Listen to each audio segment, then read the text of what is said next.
Well, today I wanted to get a little broader, talk about something a little bit more than land. First one we're going to talk about today is hard assets. Different people have different answers, but when we talk about hard assets, this is typically what people are talking about. Tangible assets, tangible resources with fundamental value of some sort. Meaning that, like, you have something like a gold coin, for example, right? People will always associate some sort of value with the coin. They can hold it, they could bite it, they could touch it, they could flip it, they could bury it, all those different things that they can actually do with it. So obviously there's lots of examples of this. We have some pictures on here of some trucks on the left-hand side of my screen, cars, land, houses, commercial real estate, physical things like furniture and desks and stuff like that are all just a few examples of what hard assets are.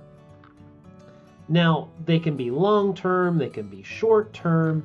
It's not unusual for things like the things in construction, solar panels, steel beams, wood, basically commodities is another word for a subsection of hard assets. So things that you can make stuff with or the final product of it, right? So like you got steel and then you got a building built with steel and glass.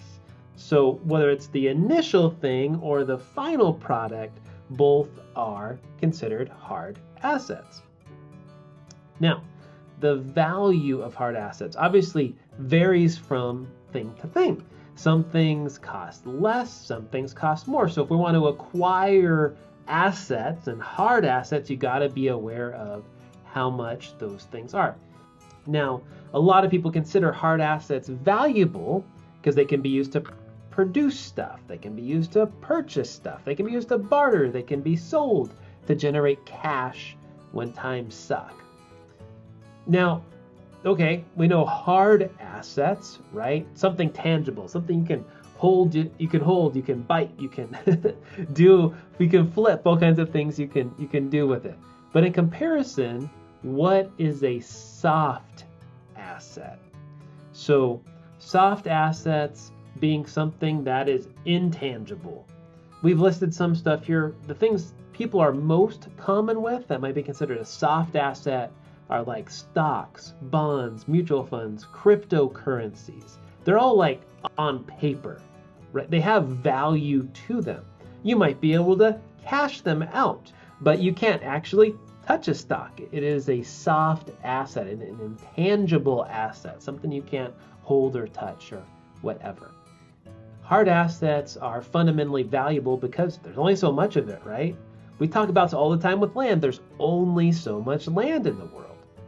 And so therefore there's a limit to it. And so there's intrinsic value to it.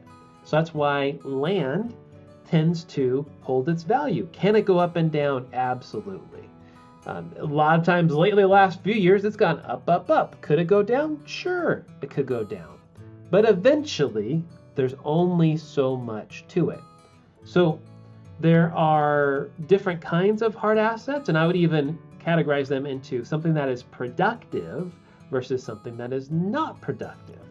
So certainly if you own a house that you are renting out, right, it can produce income for you. If you have land that you farm on, it can produce income for you. If you have land that or houses you rent out through Airbnb or HipCamp, those can produce value for you. So all of these different ways you can make things produce. If you own a big tractor, well, you can rent it out to somebody, right? You have a car, you can rent it out to someone through Turo. All of those things can be productive assets. I really feel that there are so many great things people could do to acquire assets. I mentioned renting a house, and I mentioned before commercial buildings. We talked about certainly you can have non-productive real assets. the good news about land, there's so many different things you can do with it to help it produce for you, whether you build on it and rent it out, whether you farm it, whether you end up having Hipcamp or Airbnb or something like that. There's so many different uses that you can have with land. On top of that, in terms of assets and hard assets, what we love about land is that it is something that is easy to start with. So we have land priced all kinds of different prices. So if you are someone just wanting to get into investing, you don't have to have a lot of money. So it's a great entry into real estate and owning stuff and having producing assets. So we love it for that. But there are so many different strategies you can do. There are so many different kinds of hard assets that you could own. And there's no one right way for anyone. And if this is something you are interested in, if this is something that you want to know more about, I mentioned we offer owner financing.